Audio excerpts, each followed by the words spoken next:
вважаєте, що розколиться Україна? Та певні, і на карті її не буде. То перспектива у нас така нерайдужна Ні. у цієї цивілізації. Чим раз ми йдемо вниз. Наш генофонд вигибатиме повністю. Це тільки Україна? І Україна.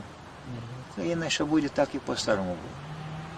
Половина, третина України Закарпатської буде мадярам і чехам, Галичина буде під Польщею, Східна і Полуднева Україна буде під Росією, Буковинська Україна буде румунам, так як і було вже панування таке.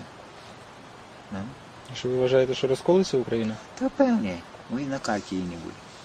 Вона вже і збудована була, але розпалась на два табори. Один народ свій став ворогом між собою.